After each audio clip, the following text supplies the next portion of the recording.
I used to think we were the kind of couple that glided through life. 2 careers, 2 paychecks, no kids, and a shared calendar full of weekend getaways and midweek dinners that felt like little victories. We had a rhythm-early coffee on the balcony, late shows on the couch, and a standing rule to keep birthdays and anniversaries easy on both of us. A month before any big date, Lisa would send me a short list of 3 things she wanted. I'd pick 1, sometimes 2, if I could swing it, wrap them in brown paper, and let the suspense earn me a smile. It was simple, and for years it worked. Our 7th anniversary was supposed to be the same quiet, happy hours. I asked for her list. She kept saying, "I'll tell you on the day." I want to do something different. That should have been a hint. I heard it and ignored it the way you ignore a creak in the floor you've walked 1,000 times. 2 days before the date, I got home late from the office, shoulders pushed up around my ears, mind on emails. The house was dim and warm. Soft music threaded through the hallway. The attic, our little hobby room, was lit with candles. On a tray sat a bottle of wine we saved for good news, and a pan of her comfort food recipe still warm from the oven. It felt like the opening scene of a memory we'd tell someday. I let myself believe I was about to walk into a kind surprise. Lisa took my hand and led me upstairs. Her eyes had that mischievous spark I've always liked, calm, confident, just a little dramatic. She poured the wine, teased me about my terrible gift wrapping, and eased into small talk that didn't feel like small talk. She said we were at the last stretch of our youth, that life moves fast, that we should try everything we want to try before we call the experiment complete. I thought she meant a cooking class or some couple's retreat with awkward name tags and trust falls. I told her I was game. I meant it. Then she said it straight. "I want us to explore outside the marriage just to see. I've been researching. People say it brings the spark back." My heart didn't drop. It just stopped. For a breath or two, the music was too loud and the room was too warm. I stared at her like I'd misheard. She kept going, careful tone, practiced points, a steady just once sales pitch. She said she'd found a couple who were new to all this too. She said we could meet them first, keep rules, keep feelings out of it, call it off if I didn't like it. She said it would be her anniversary gift. I answered with what I had no. Not a loud one, not angry, just a clean no. It was the only word that fit.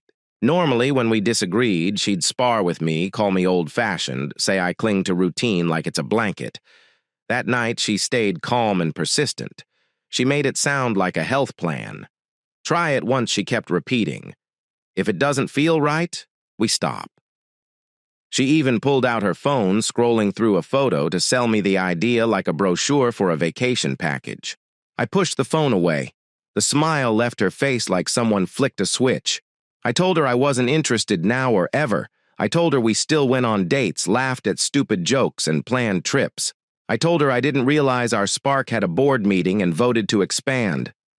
We argued for hours in low, tired voices. I wasn't trying to score points. I was trying to keep the floor from giving out beneath us. She kept asking why not. I kept saying because I don't want it, because this isn't the promise we made, because I know myself. She finally threw on a robe, walked out, and closed the bedroom door with a careful final click. I sat in the attic until the candles drowned in their own wax. I wanted to be clear in my mind before I moved an inch. The next 2 days were thin and brittle. We didn't talk much. When we did, it was through doors or over the glow of a phone. She left early, came back late, eyes dry and voice flat. I made her favorite breakfast on the morning of our anniversary, blueberry pancakes, extra syrup, a quiet peace offering. She didn't touch it. "Got a meeting," she said, and left. I stood in the kitchen with a fork in my hand and a room full of silence. On the way home that evening, I grabbed a single rose. Not a bouquet, just one. A holdout gesture. The house was empty. I waited. The rose wilted in a glass of water as the hours slipped. Around midnight, I knew where she was, without knowing the address. Around 2, my mind stopped bargaining. Around 4, I packed a bag with the essentials documents, clothes, laptop, a few keepsakes, and carried it up to the attic, using the back stair from the garage. That space has its own door. You can close it and not hear the rest of the house. I call it my dungeon, but it's really a refuge, an old rug, a workbench, a narrow window where the sky looks closer than it is. Near dawn, the main door opened. She came in quietly. I stayed where I was, watching the light push into gray. I made coffee, sat on the couch in the attic, and listened to the pipes creak as she showered. When she walked past the hallway below, I went down far enough to see her face. It told me everything. She said she'd stayed at a co-worker's place, thrown up a casual line about drinks after work, turning into an unplanned overnight. I looked at the clock, then at her. I didn't raise my voice. I didn't accuse. I just said, "So that's what you want with or without me?" She stared back, stubborn and cold. "You don't own me," she said. "If you want the same, I won't stop you. But you can't stop me." I didn't reply. Some statements don't need a counter-argument. They need a record. I picked up my bag and went back to the attic. The separation was official now, even if no one else knew. That day, I took leave from work and called a lawyer. Before I dialed, I set a small voice recorder on the attic table, nothing fancy. I knew I didn't have proof beyond what we'd said to each other, and I didn't want this to turn into a contest of memories. When I went down to the kitchen later, the recorder was in my pocket. When she knocked on the attic door that evening to check if I was planning to be reasonable, the recorder was on. Her words were measured and clipped, designed to be unassailable in daylight, but full of sharp corners in the dark. I answered in short sentences. I didn't try to fix anything. I didn't make threats. I kept the temperature low. The attorney listened to my story without commentary, only a legal pad scratching in the background. I played him a short clip from the morning. He didn't react to the content so much as the clarity. "Let me review," he said. "We'll move carefully." That phrase, "move carefully," settled me. It reminded me there was a way through that didn't require shouting. I started sleeping in the attic, locking the outside door, coming down only when I needed to use the kitchen. We were two strangers in a house built for a life we'd already outgrown. If she heard my steps, she closed her door. If I heard the front door, I stayed upstairs until the air went still again. It wasn't dramatic. It was practical, which is its own kind of heartbreak. At night, I lay under the sloped ceiling and thought about the day I asked her to marry me, how she laughed because my hands were shaking and I couldn't get the words in the right order. I thought about the trips we took, where everything went wrong. The rental car that died on a hill in the heat, the restaurant we walked out of because the fire alarm wouldn't stop, and how we turned those days into inside jokes. Somewhere between those moments and this attic, there should have been a road with signs. I didn't see them, or I didn't read them, or maybe they weren't for me. The plan formed in small steps. Find an apartment across town. Move essentials quietly. Keep working. Keep notes. Don't let rage write the script. If I was going to end a marriage, I would end it cleanly without theatrics. She'd chosen her path and set her terms in the plainest possible language. I could stay and pretend not to hear, or I could set a boundary and mean it. On the third night, while the house was quiet and the city hummed a few blocks away, I wrote a list in a notebook I used to keep for weekend projects. It wasn't long, lawyer apartment papers serve. I underlined the last word twice and closed the book. The candles from that first night were still on a shelf in the attic, a reminder of how quickly a mood can turn into evidence. I didn't sleep much. I didn't cry. I focused on the next right action because that's what you do when the floor has already given way. You stop testing it and you look for a beam that will hold. By morning, the house felt like a waiting room. Lisa moved through it like a guest who didn't bother to learn the rules. I made coffee and looked out the window at a sky that wouldn't pick a color. Then I went back upstairs and called my lawyer again. "Move carefully," he repeated. "I will," I said, and meant it. The surprise she wanted to give me on our anniversary became the surprise I would hand back, formal quiet stamped with a date. Not a speech, not a scene. Just a knock on the door and a packet in a stranger's hand. That would be the moment the talking stopped. The attic became my shelter. Every night I lay on the old rug, the recorder sitting on the table like a quiet witness. I moved in silence downstairs for coffee upstairs with my thoughts avoiding Lisa like she was a stranger renting a room. She barely spoke, and when she did, it was with a clipped tone that told me she thought I was the problem. That was fine. Let her think I was sulking. In truth, I was preparing. My lawyer moved quickly. Within a few weeks, everything was lined up, an apartment lease, signed across town boxes of essentials stacked in the trunk of my car, and a petition for divorce ready to be served. We cited irreconcilable differences, but we had more than that. The recording of her saying, "You don't own me, you can't stop me," was a brick wall she couldn't climb. It wasn't about anger anymore, it was about clarity. She had chosen her terms, and I was simply agreeing to them. I wanted her to feel what I felt when she sprung her so-called gift on me. Not anger, not yelling, just the shock of finality. That's why I didn't warn her. No long conversations, no debates to give her time to adjust. When the server knocked on our door one Tuesday afternoon, I was at work. She answered it alone. She must have thought it was a delivery. Instead, it was the envelope that ended our marriage. My lawyer later told me she called his office within minutes, her voice shaky, demanding to know if this was real. It was. She tried calling me next voicemails, texts, everything from, "How could you do this?" to, "Please, we need to talk." I didn't answer. I stayed steady by remembering the morning she came home at 6 with her makeup smeared, looking me in the eye and saying I didn't own her. That memory was enough to drown out any guilt. That evening, I went back to the house one last time to collect the rest of my things. She was waiting for me in the living room, her eyes red and swollen. She looked small, not the confident woman who once pitched me an open marriage in candlelight. She grabbed my arm, tears running down her face, and said, "I didn't mean for it to go this far. I was stupid, okay? I love you. We can fix this." For a moment, I saw the woman I had loved for more than a decade, the one who laughed at my cooking disasters, who planned trips with military precision, who used to fall asleep on my shoulder during long flights. But then I remembered that morning after our anniversary, her cold words like a blade. "You can't stop me." I shook my head. My throat closed tight. The only thing I could say was, "You made your choice. I'm not the one who broke this." I carried my last bag out to the car. She followed me to the door, crying, but I didn't turn back. Driving to my new apartment that night, I felt both lighter and lonelier than I had ever felt.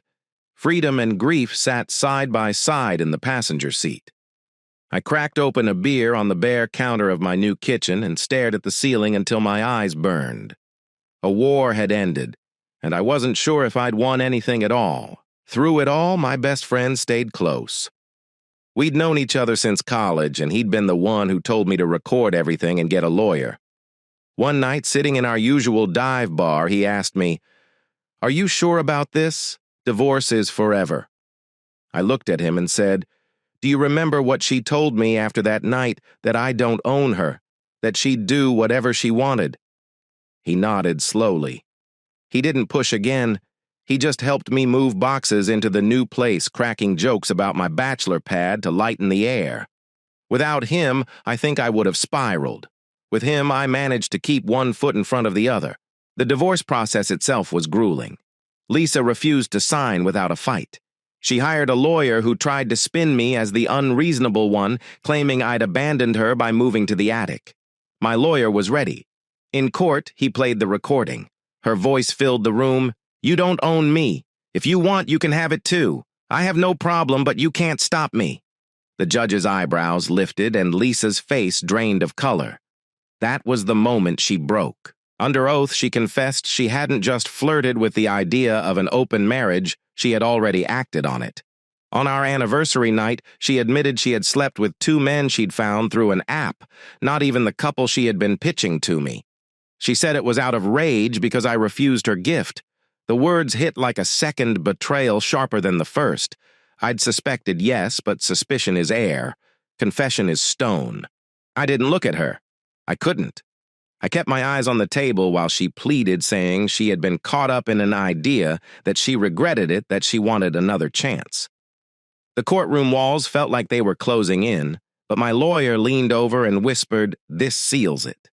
He was right. Her own words shut the door she was trying to force open. A few months later, it was final.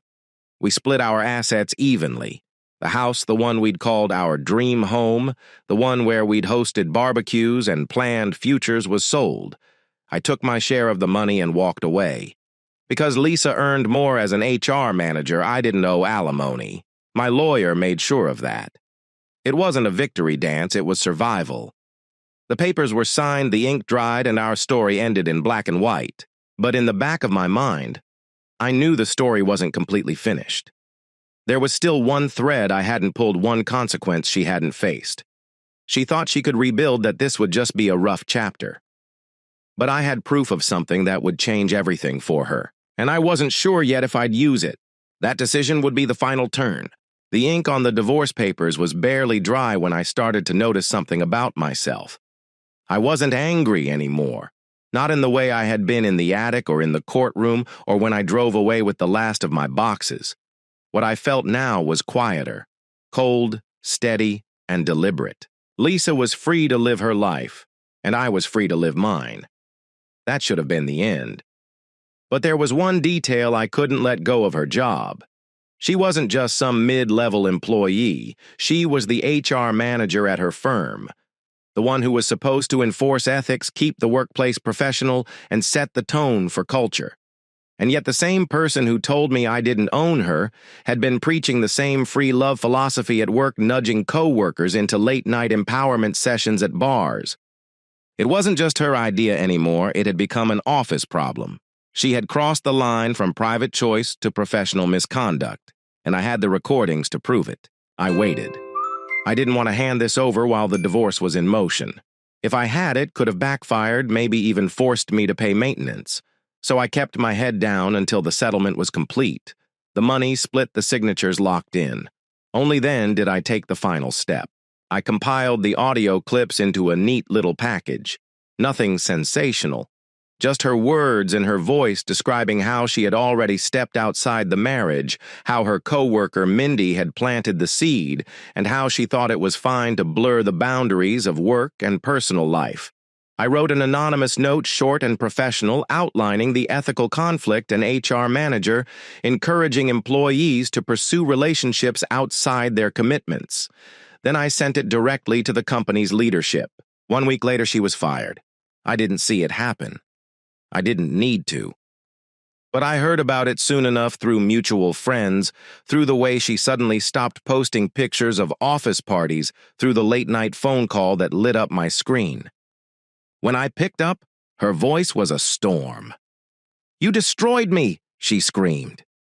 "If you wanted to ruin my career, you should have done it during the divorce so I could at least get alimony. Now I have nothing, no job, no leverage, no marriage." I listened silent until she ran out of air.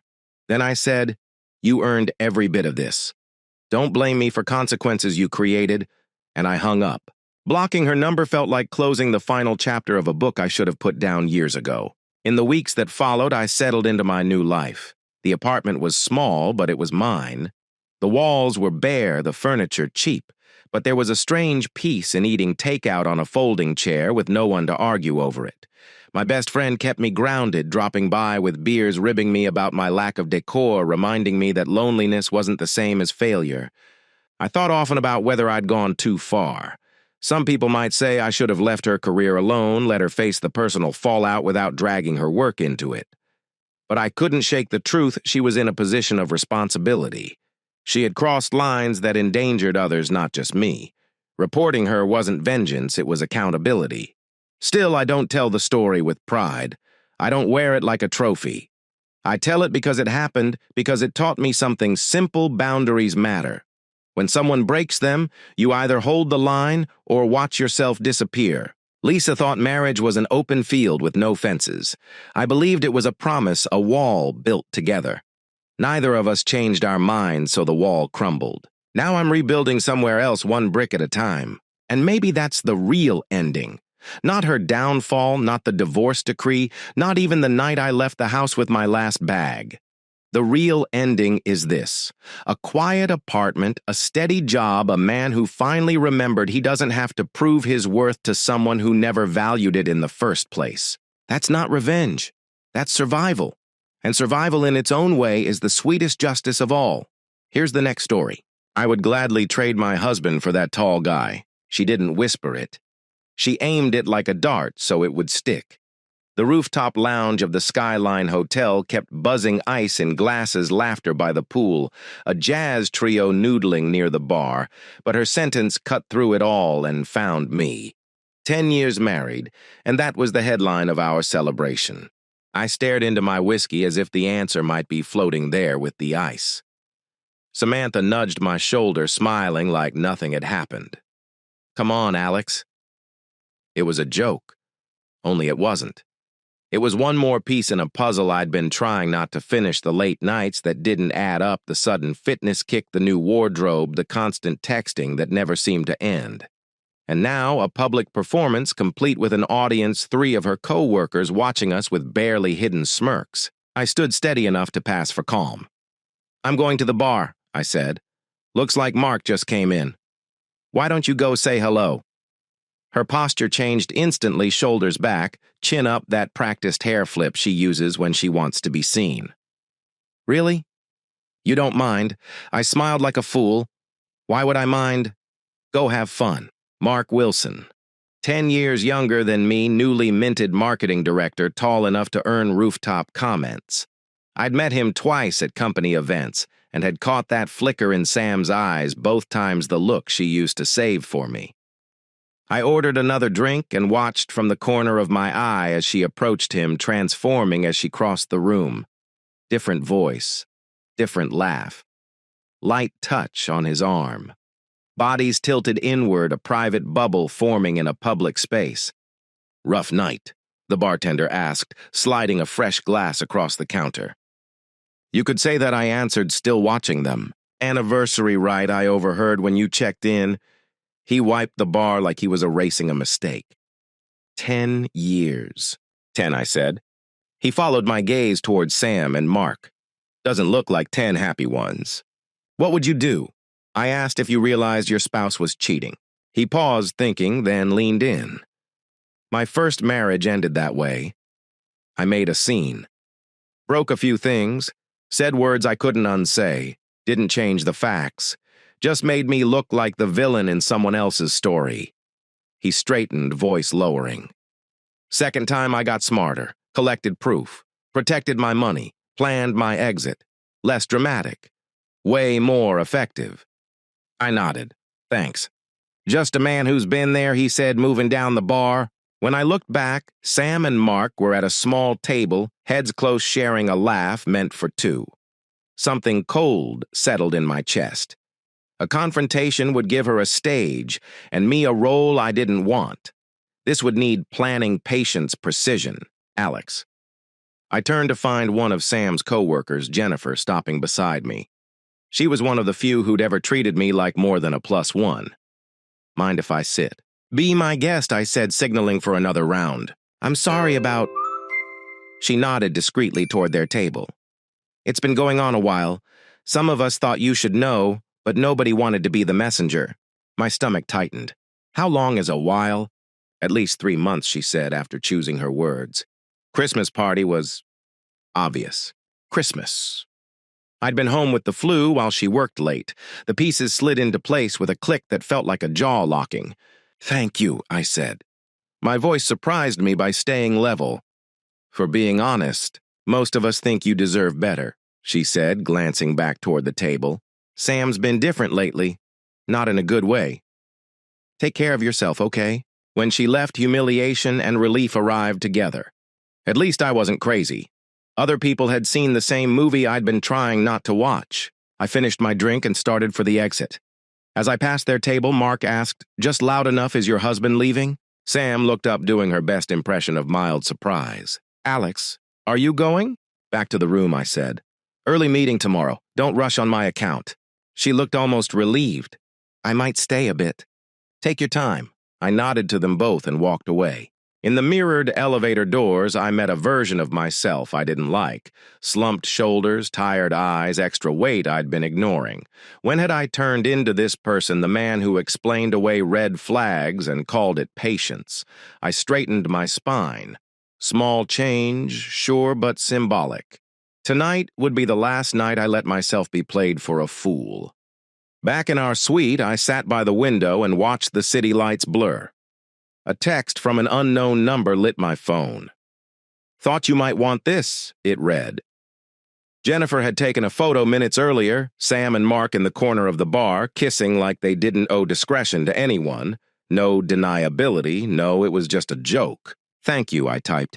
"Please keep this between us. Of course, if you need anything else, ask. Some of us have your back." I saved the photo to a secure folder and opened my banking app. In a handful of taps, I moved half of our joint savings into my personal account.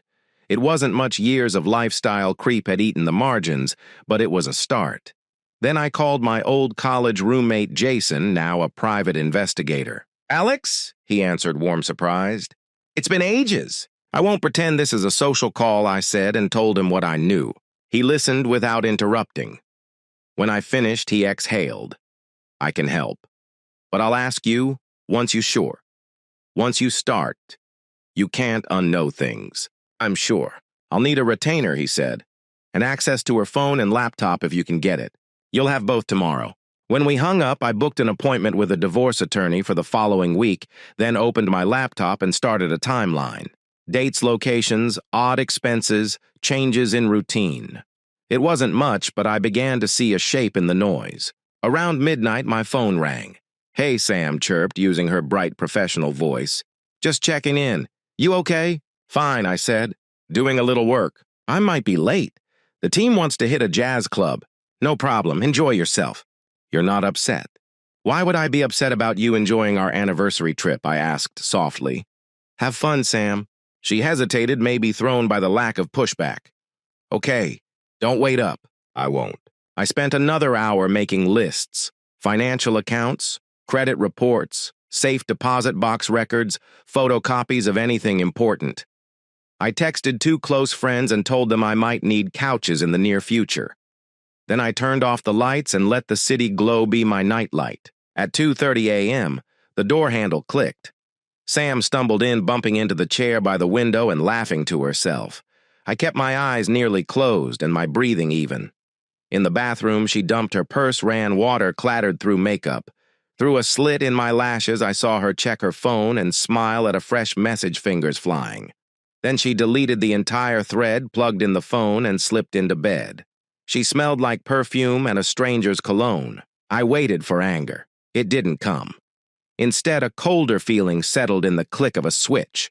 The version of me who would beg for explanations or offer half-truth forgiveness went quiet.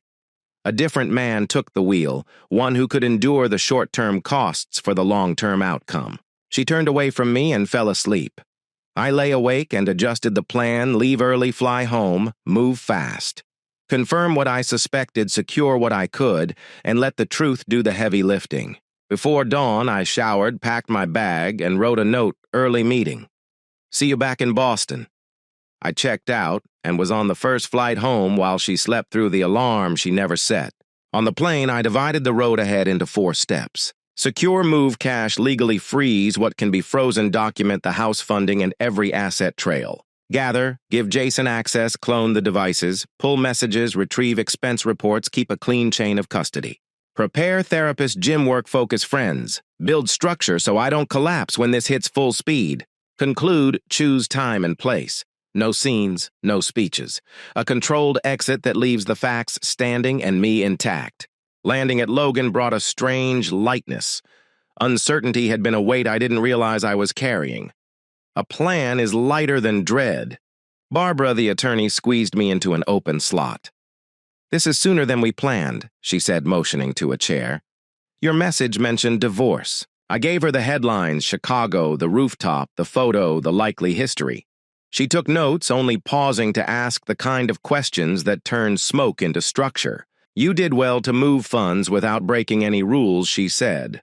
We'll also address the house. If it was primarily purchased with your inheritance, documentation helps. Start a file, wire receipts, renovation invoices, mortgage statements, anything linking your family money to the purchase. I left with a checklist and a steadier pulse. Back at our brownstone, I went to the home office. Sam reused passwords the way some people reuse tote bags. In minutes, I had access to cloud backups and email. What I found was worse than I'd hoped and better than I needed: messages going back 6 months, not 3. Photos, calendar entries disguised as client meetings. There were unexplained cash withdrawals, a secret card with hotel and restaurant charges I'd never seen, even a small studio rental in another neighborhood paid in cash from our joint account. I copied everything to an encrypted drive and took photos of every valuable item in the house. I wasn't creating drama. I was creating a record. Near evening, my phone buzzed. "They just left together," Jennifer wrote. "Thought you should know." "Thank you," I replied. "You've done enough." When Sam called, her voice was breezy. "Where did you go?" "Early meeting. Back in Boston now." "You could have waited." "You seemed busy," I said. I didn't want to interrupt. "What's that supposed to mean?" "Nothing. How was your night?" "Fine. Normal. Team stuff." The lie came in a tone honed by practice. I said I'd pick her up at the airport the next day. She agreed a little too quickly. That night I made coffee strong enough to keep a promise and sat at the kitchen table with a legal pad. I didn't write about feelings or speeches or the lines I might deliver in some imaginary showdown. I wrote tasks, I wrote dates, I wrote names, and under the last item I drew a small box and wrote a single word next to it. Serve. Not as revenge, not as theater, as the simplest way to tell the truth. The following morning, I drove to Logan Airport, parked, and waited near arrivals. The suitcase wheels and chatter of other travelers filled the air, but I only watched for one person. When Samantha appeared, pulling her carry-on and adjusting her reflection in the glass doors before walking toward me, I realized how well she'd rehearsed the role of a woman with nothing to hide. "Hey," she said, offering her cheek. I kissed it lightly. "Good flight." "Exhausting. Let's just get home." The ride back was a stream of small talk, her complaints about airline food, comments about colleagues, a story about Chicago weather. She never asked about my meeting. I let her talk, nodding at the right moments while filing away every detail. Inside, I felt like an actor in a play where the script had been flipped. She thought she was fooling me. I was cataloging evidence. Back at the brownstone, she headed straight for the shower. I pulled out the small device Jason had given me, connected it to her phone, and began cloning. Within minutes, every text call and photo would be mirrored. I watched a message appear on the screen as the process ran. "Miss you already? When can we meet again?" It was from Mark. Her reply came through seconds later. "Soon. He doesn't suspect. Moving more money this week." I captured a screenshot. Proof doesn't need commentary, it speaks for itself. By the time she came out of the shower wrapped in a towel, I was pretending to check sports scores. "You look tired," I said casually. She sighed. "Totally drained. Mind if we just sleep?" Of course, I answered. "Rest up." She was asleep within minutes. I lay awake reviewing the plan step by step. Over the next few weeks, I perfected the art of the double life. To her, I was still the distracted husband, busy with work, eating dinner in front of my laptop, barely noticing when she slipped out early or returned late. To myself, I was meticulous, gathering documents, building timelines, cross-checking expenses, storing everything on an encrypted drive. Jason's updates added weight to the case. Surveillance photos showed Samantha meeting Mark at hotels, but also entering that studio apartment with another man, Brian Taylor, a client from her firm. Married 3 children and a wife from a powerful Boston family. The implications of that connection were explosive. Meanwhile, I began reshaping myself. Therapy sessions twice a week, gym every morning before work, new clothes that actually fit, a promotion at the office after years of hesitation. Colleagues noticed, even friends who hadn't seen me in months, commented that I carried myself differently, lighter somehow. Samantha noticed too, but not in the way I expected. She seemed almost irritated, as if my improvement disrupted her narrative of me as the clueless husband. One night over dinner, she asked, "When did you start caring about promotions?" I shrugged. "There's a lot you don't know about me these days." She forced a smile, but her eyes narrowed. The financial digging turned up more rot than I imagined. She'd been siphoning small amounts from our joint account for over a year. She had even opened a home equity line of credit against the house my inheritance house using forged signatures. She thought I wouldn't notice because I never combed through statements. She was right then. She was wrong now. Each discovery went into a file labeled Evidence Final. Watching the folder grow gave me a grim sense of progress. One evening, Jason called. She's playing with fire. That's studio. She's there with both men on different days. Photos don't lie. Are you sure you want me to keep tracking all this? Yes, I said. I want the full picture. No blind spots. Understood. Just don't lose yourself in it, Alex. I've seen this consume people. I won't. I said, though the truth was less certain. 6 weeks after the Chicago trip, Samantha announced another business trip, this time to New York. Just a few days, she said, breezy as ever. Big client project. All meetings, working dinners, the usual grind. Sounds intense, I replied. Maybe I'll join you. Haven't been to New York in a while. Her face flickered. Panic smoothed quickly into a laugh. That won't work. I'll barely have time to breathe. I can entertain myself, I said, keeping my tone light. We could at least have breakfast. One nice dinner. No, Alex, not this time. Another weekend, I promise. Her words confirmed what Jason's reports already showed. She and Mark planned a romantic weekend at the plaza charged to my credit card. Okay, I said, feigning disappointment. If you're sure. She softened slightly as if guilt forced her to play affectionate. We'll plan something special soon. Just us. I smiled, but it didn't touch my eyes. After she left for work the next morning, I called Jennifer. I need a favor, I told her. Name it, she said without hesitation. I need copies of Samantha's expense reports for the past 6 months, and anything related to this New York trip. Give me an hour, she promised. By lunchtime, I had the files. They confirmed everything: falsified expenses, fake client meetings, personal trips disguised as business.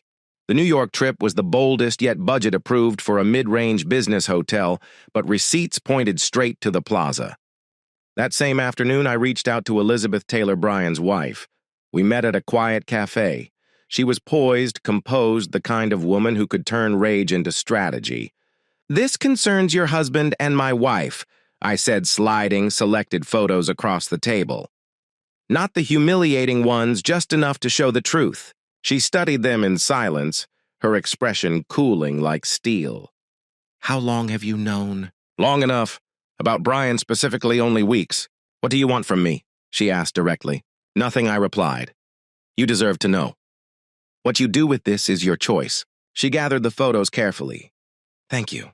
They'll both regret this. As we left, I realized the storm was no longer mine alone. Other forces were moving now, and Samantha had no idea how close they were. The weekend arrived. Jason confirmed by text. They just checked in, plaza, using your card.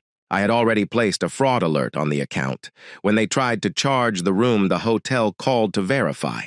Samantha phoned me within minutes, her voice sharp. Did you cancel our cards? No, I said calmly. I used mine this morning for coffee. What's wrong? The hotel says there's a problem with the card. None of mine work either. I need you to fix this. I'll call the bank, but it's Saturday. Probably closed until Monday. Where are you staying? The plaza, she snapped before catching herself. Oh, I thought your company booked the Marriott for these trips. A long pause. Plans changed. I let the silence stretch. Well, how much do you need? $700 a night, wasn't it? Her voice tightened. Alex, can you help or not? Of course, I said smoothly. I'll see what I can do. When I hung up, I knew phase 1 of my plan had landed, confusion, panic cracks forming in her confidence. What she didn't know was that phase 2 was already waiting for her Monday morning. Monday morning, Boston was gray and damp, the kind of weather that makes the city look like it's been washed in dishwater. I left our brownstone early tie, perfectly knotted portfolio under my arm. Samantha thought she was going to work like any other day. What she didn't know was that her company's human resources department had already called me the previous weekend. They had questions about misconduct involving her and Mark Wilson. I arrived at Meridian Marketing's downtown office at 9 sharp. A receptionist led me into a glass-walled conference room. Inside waited Richard Davis, the VP of Human Resources, and Patricia Miller, the company's legal counsel. Mr. Stewart, thank you for coming. Richard said, shaking my hand. "This is Patricia." "Call me Alex," I replied, sitting down. "I'm concerned about whatever this is." Richard folded his hands. "We've asked your wife and Mr. Wilson to join us shortly, but first we want to clarify a few things. The information we've received suggests that your wife and Mr. Wilson may have been engaged in an inappropriate relationship while misusing company resources." I kept my expression carefully measured, enough surprise to look genuine, not so much that it seemed staged. I had no idea. "Samantha told me she was on business trips. Are you saying those trips weren't legitimate?" Patricia slid a folder across the table. "Some were. Many were not.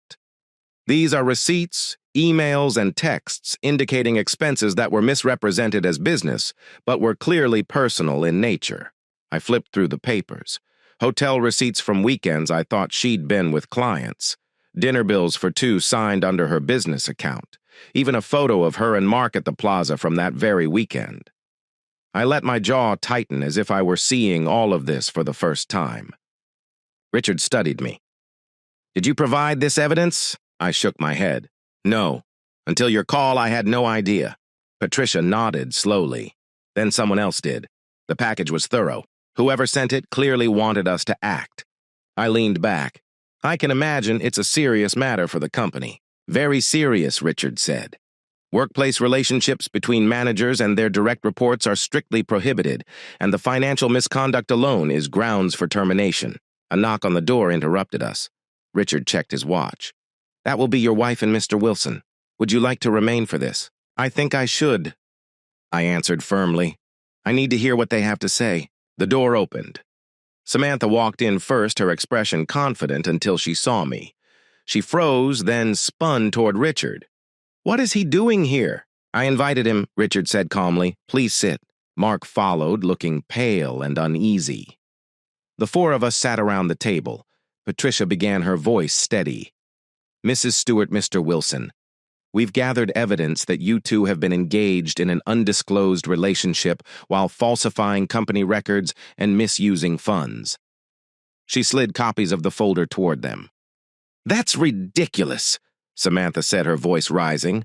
"Who's making these accusations?" "The source is anonymous," Richard replied, "but the evidence speaks for itself." Mark tried to interject. "We were collaborating on the West Ridge account. At the Plaza Hotel, I cut in feigning innocent confusion." "Over the weekend." Samantha's head snapped toward me, eyes narrowing. "You knew." I suspected I corrected softly. "I confirmed it when you called me about the credit card." Her voice sharpened. "You canceled them deliberately." I kept my tone calm. "I didn't cancel anything. I just placed a fraud alert on a card I wasn't using." Richard cleared his throat. "If we could return to the matter at hand. These expenses, dinners, hotel rooms, flights, were submitted as business costs, but the documentation shows they were personal." Patricia leaned forward. "This violates both company policy and state law regarding financial reporting. We have no choice but to terminate your employment effective immediately." "You can't do this," Samantha protested. "I've brought millions in accounts. I've been here 8 years. Richard's voice was firm but not unkind. "And we value those contributions. But actions have consequences. Security will escort you to collect your belongings. Company devices and access cards must be surrendered now." Mark slumped in his chair, face drained of all color. Samantha, however, turned on me. "This is all your doing. You set me up." I met her gaze evenly. "I didn't make you have an affair, Sam. I didn't force you to bill hotel rooms to the company card. Those were your choices. You ruined my career," she spat. "No," I said quietly. "You did that all by yourself." Patricia stood. "Mr. Stewart, thank you for your cooperation. This is now an internal matter. Would you mind waiting outside while we conclude?" "Of course," I rose, buttoning my jacket. "I'll be in the lobby." As I walked out, Samantha called after me, her voice trembling with rage. "This isn't over, Alex." I turned back with a smile that didn't reach my eyes. "Actually, Sam, it is." An hour later, I watched from the lobby as Mark shuffled past security with a cardboard box of personal items. He didn't look at me. 10 minutes later, Samantha emerged flanked by 2 guards.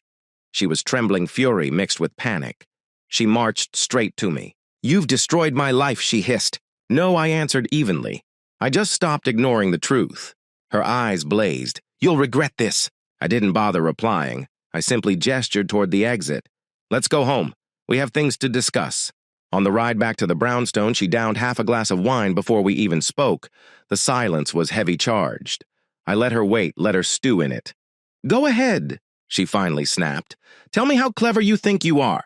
I didn't orchestrate anything I said setting my briefcase on the table. I just stopped pretending not to see.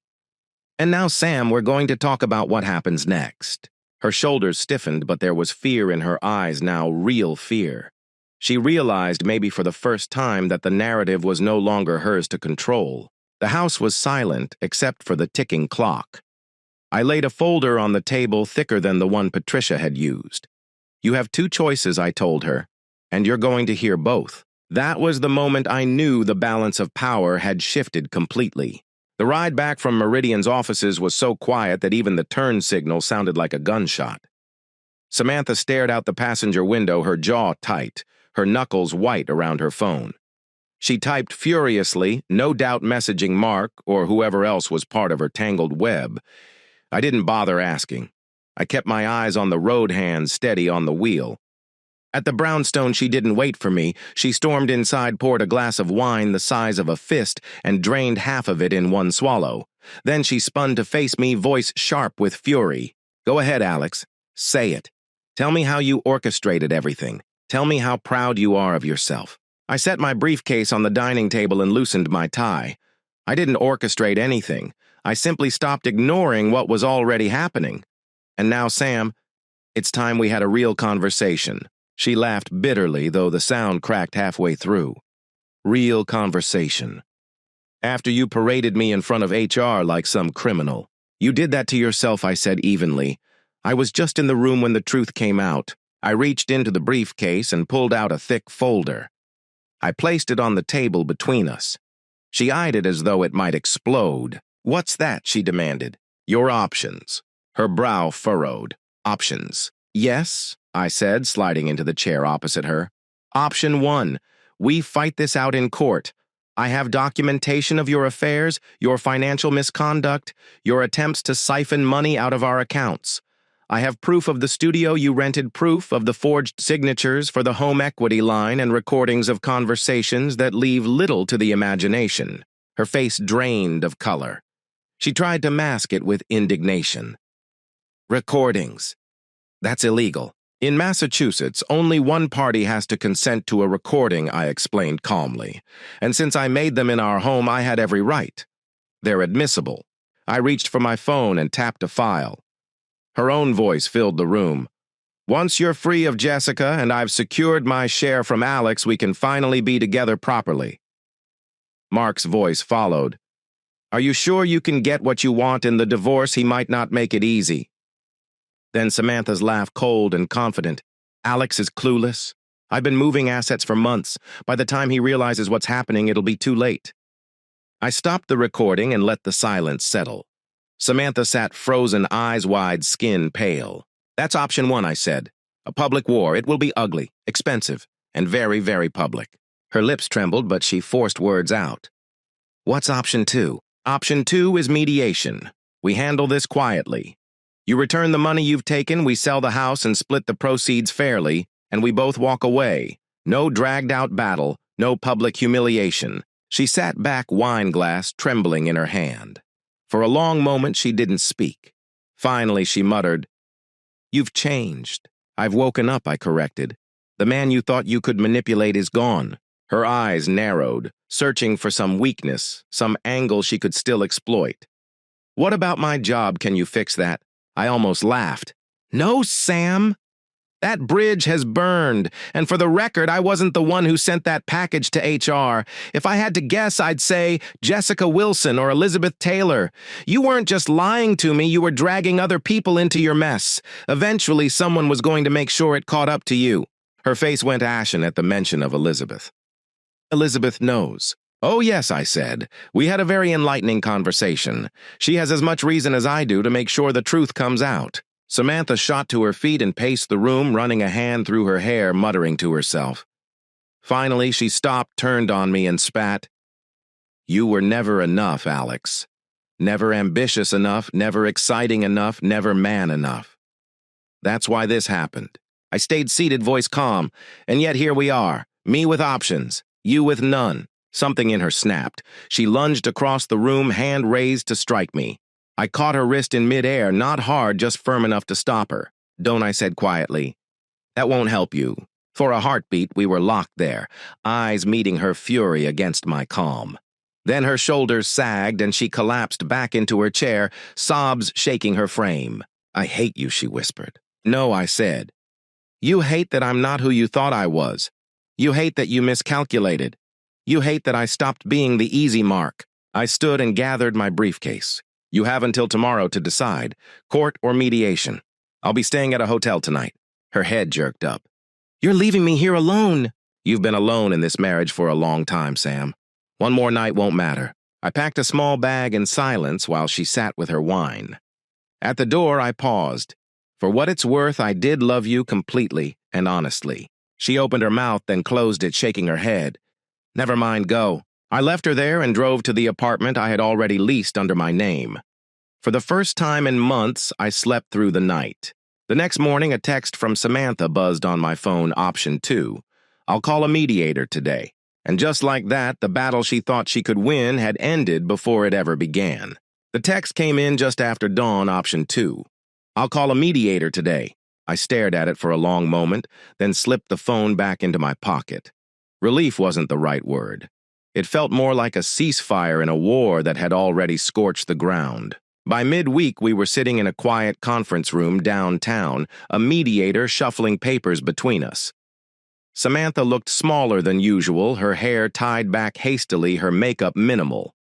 She still carried herself with the confidence of someone used to winning, but there was a tremor in her voice now. The mediator began with basics. "We're here to negotiate the division of assets. Both parties have agreed to avoid litigation, which is wise. Let's begin with the house. Our brownstone was purchased primarily with my inheritance," I said calmly. "I have the documents, wire transfers, renovation invoices, and mortgage records showing the down payments were from family funds." The mediator nodded. "We'll classify the house as separate property, though equity gained during the marriage may be subject to division." Samantha bristled, but she didn't argue. She'd seen the evidence. Fighting would only expose more of her missteps. When we reached the financial accounts, the mediator paused. "There are discrepancies, withdrawals from the joint account that don't align with reported expenses." I slid a folder across the table. "Documented." Most of it was funneled into a private studio rental, some into a separate account under her name. Samantha's cheeks flushed, but she remained silent. After a moment, she muttered, "I'll return what's left." The mediator made a note. It was during the second session that her parents stormed in. They'd insisted on being involved, claiming they were protecting their daughter. "You have no right to that house," her father thundered, slamming a hand on the table. "That neighborhood was above your pay grade before you married Samantha." "Actually, Mr. Porter," the mediator interrupted politely but firmly, "the records show the house was purchased primarily with Mr. Stewart's inheritance. The documentation is clear." Her mother leaned forward, voice dripping with contempt. He must have pressured her into signing. Samantha would never agree to this division otherwise. For a moment, I expected Samantha to let them fight for her. Instead, she surprised me. She set down her pen, looked directly at her parents, and said quietly, "No, Mom. No, Dad. Alex is being fair. I made mistakes. Serious ones. This is the right way forward." The room went still. Her parents gaped at her, speechless for once. Then with a huff, they gathered their things and left muttering about betrayal and family loyalty. Samantha watched them go, then turned to me. "I'm sorry," she said softly. "They always believed I could do no wrong." "It's fine," I replied. "It doesn't matter anymore." She studied me for a long moment as if seeing me clearly for the first time. "You really have changed," she said. "You seem stronger." "I am," I answered simply. The mediation continued. We sold the house quickly, splitting the proceeds after she returned what she'd siphoned off. Investments were divided fairly. No alimony was requested. Her salary had been higher than mine before her termination, and her misconduct left her with no ground to stand on. The process was surprisingly smooth. Perhaps she recognized how thoroughly outmaneuvered she'd been.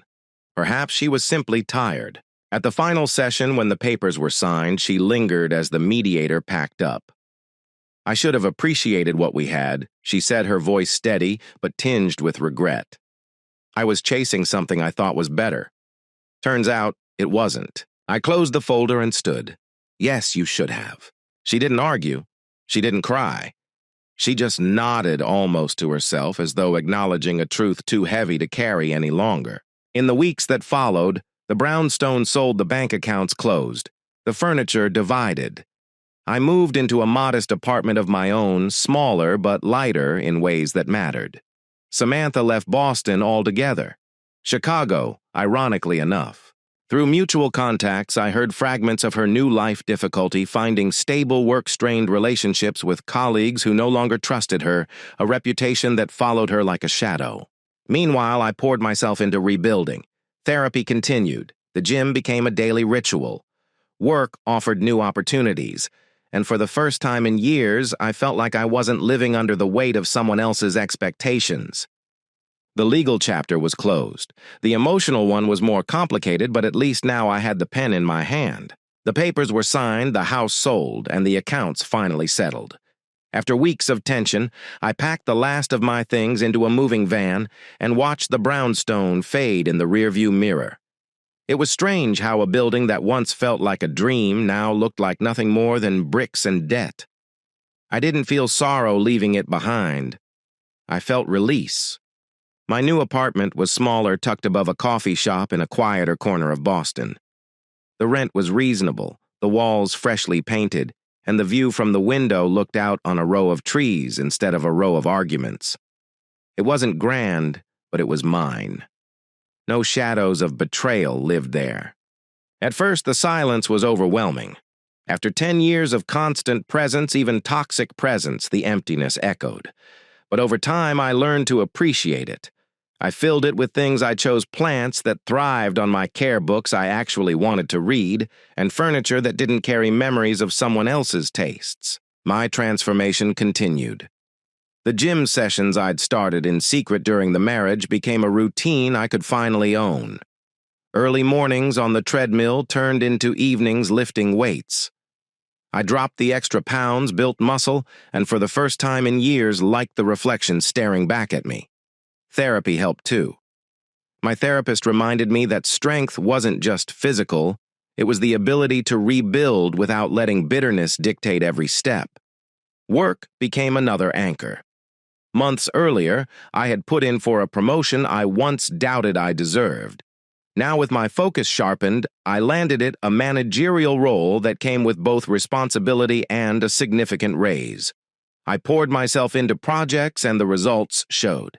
My colleagues, who once pitied me as Samantha's quiet husband, now saw me as Alex Stewart, the man who delivered results, not excuses. Samantha's shadow no longer loomed in my professional life. At networking events, her name was whispered less and less. Her scandal had spread through certain circles, but people moved on quickly, as they always do. She'd become yesterday's headline. Jason, my old roommate and now my investigator-turned-friend, stayed in touch. Over beers one Friday, he asked, "So what's next for you?"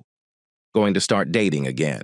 I laughed, the sound surprising even me, not rushing, but maybe, slowly. He raised his glass. "Good. Just don't lose that clarity you fought for. It's worth more than company." He was right. I wasn't desperate to fill the void. I wanted connections built on honesty, not convenience. And then there was Jennifer. She had left Meridian shortly after Samantha's dismissal, accepting a better role at a competing firm. We exchanged occasional texts, polite at first, then friendlier.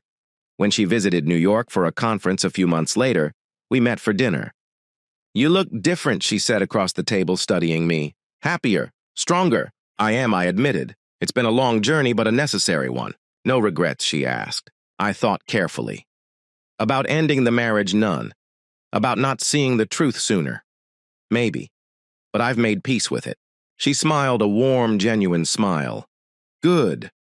You deserve that peace." We walked along the waterfront after dinner, talking easily, laughing at old stories from the office parties where we were both outsiders. By the end of the evening, there was an unspoken understanding this could be something more, but neither of us pushed. We agreed to take it slowly, two people carrying scars but no longer defined by them. Meanwhile, the fallout continued for others. Mark Wilson. The man Samantha had pinned so many hopes on didn't fare much better than she did. After his termination from Meridian, his marriage nearly collapsed. Jessica Wilson, his wife, had confronted him with evidence and nearly filed for divorce. In the end, after months of counseling, she decided to give him one more chance for the sake of their children, if not for love. From what I heard, Mark lived under constant scrutiny at home and struggled to find comparable work. Brian Taylor, the client Samantha had entangled herself with, wasn't so lucky. Elizabeth Taylor's family had influence, and they used it. Brian lost his executive role at the Fortune 500 company, his reputation shredded by whispers of scandal. His marriage ended swiftly and decisively. Last I heard, he had relocated to Seattle, trying to rebuild far from Boston's social circles that no longer welcomed him. Samantha ironically moved to Chicago, the very city where her mask had first slipped at the pool. Word trickled back through mutual acquaintances. She struggled to secure stable work, her reputation trailing her like a shadow she couldn't outrun. I didn't gloat. Their collapse wasn't my victory. It was simply the natural outcome of their choices. My focus was on my own future. With the proceeds from the house, I invested in a small tech startup that had approached me for consulting work. 6 months later, they offered me a position as CFO with equity. The role challenged me in ways my old job never had. It demanded focus, creativity, and leadership, and it rewarded me with a sense of purpose I hadn't felt in years. Relocating to New York for the role was the final step in shedding the old skin. My apartment in Brooklyn wasn't luxurious, but it overlooked the skyline, and at night the city lights felt like a promise.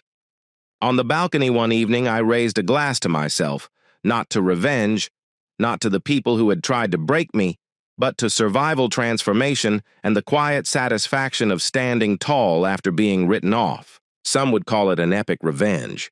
I preferred to call it freedom. A year passed. Seasons turned projects, launched life, kept moving forward. My days in New York found rhythm: mornings at the gym, long hours in the startup's buzzing office, evenings spent exploring the city or sharing drinks with colleagues who were becoming friends. The scars of betrayal hadn't disappeared, but they no longer defined me. One morning, as I sipped coffee overlooking the Brooklyn Bridge, an email appeared on my phone. The sender's name froze me for a moment: Samantha Porter Stewart. It was short. I saw your company in the news. Congratulations on the funding round. You deserve the success. For what it's worth, I'm sorry. I stared at the words. They weren't dramatic. They weren't manipulative. Just plain, almost empty. For a long moment, I debated ignoring it. But eventually, I typed back, "Thank you. I hope you're finding your way too." Her reply came later, the same day, still working on it. "Turns out the grass isn't always greener. Be well, Alex." I never responded. There was nothing more to say. That night I stood on my balcony with a glass of whiskey. The city lights shimmered against the water. I thought back to that rooftop in Chicago, to the careless way Samantha had laughed and said she'd trade me for that tall guy by the pool. At the time, it had felt like a knife. But now with distance, I realized it had been something else, a signal flare. A warning that our marriage had already ended, even if the paperwork came later. What began as humiliation became clarity. What felt like destruction turned into foundation. I had rebuilt physically, financially, emotionally. I'd learned to set boundaries to protect myself, to respect my own worth. I'd discovered that survival wasn't just about clawing through pain, but about choosing what to build afterward.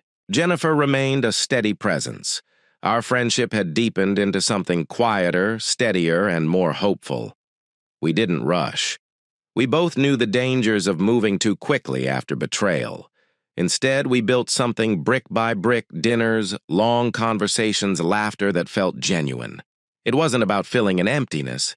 It was about creating something new, Mark and Brian's stories became distant gossip. Jessica Wilson, by all accounts, kept her household in order through sheer willpower. Elizabeth Taylor carried herself with the same icy strength she'd shown in that cafe. Samantha.